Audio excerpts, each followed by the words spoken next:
Hello friends, I am back again for this second episode.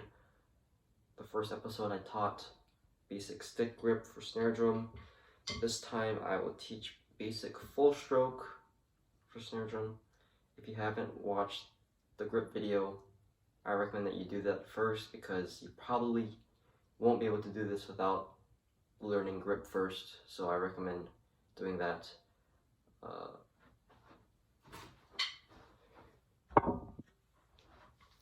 Feel free to stay if you haven't, but it will be much harder.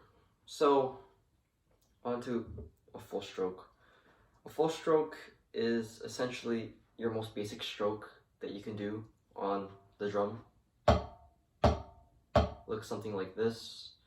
It will be probably like 99% of what you play, and even everything afterwards is pretty much an extension of this.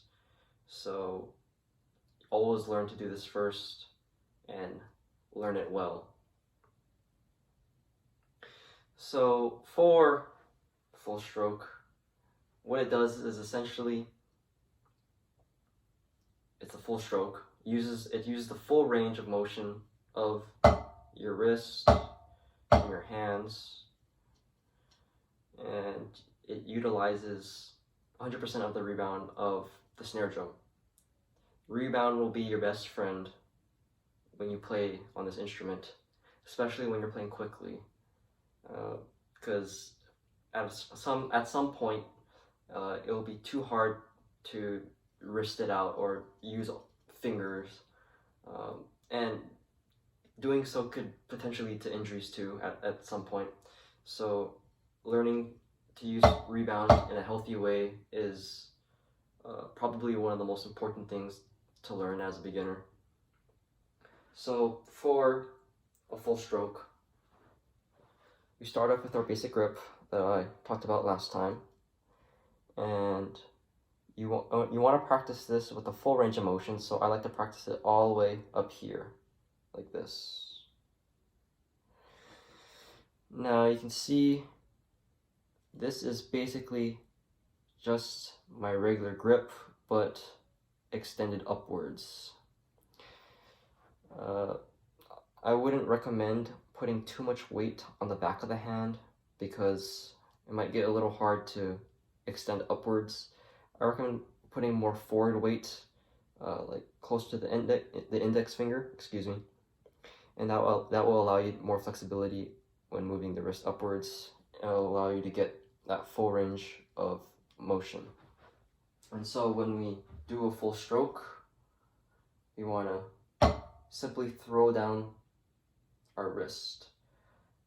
You do not want your wrist to go upwards like this.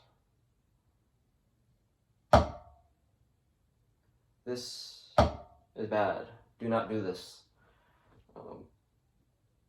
Because when you do this, you're using a lot of energy and time.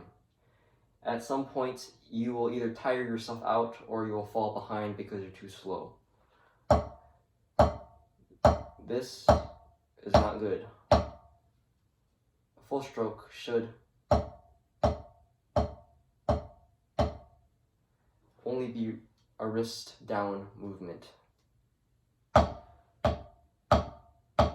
And if the rebound is being used correctly, it should come back up to the same height.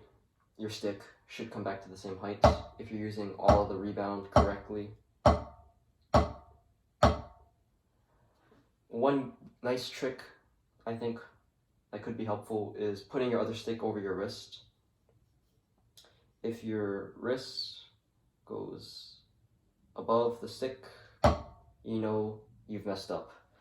So make sure that it doesn't go below the stick, or it goes below the stick, like this.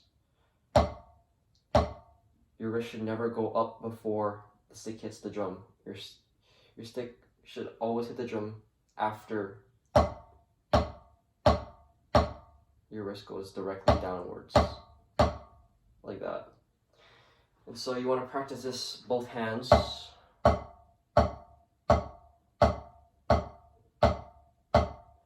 recommend doing this 8 times, each hand alternating.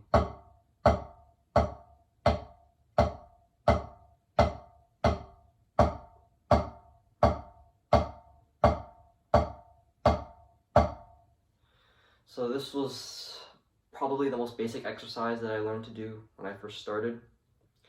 Doing this a lot will help you develop a nice clean stroke.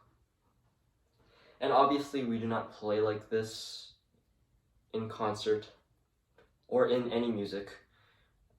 This is just to practice the full range of motion of the stick and the wrist. At most we'll play up here,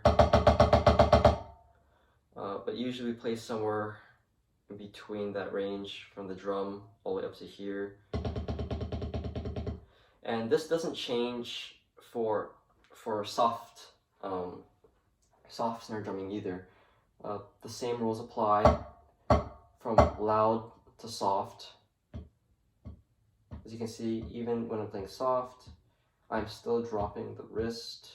I'm not lifting up. Lifting up is a very different thing. I might go over that sometime later, but for the full stroke, still dropping.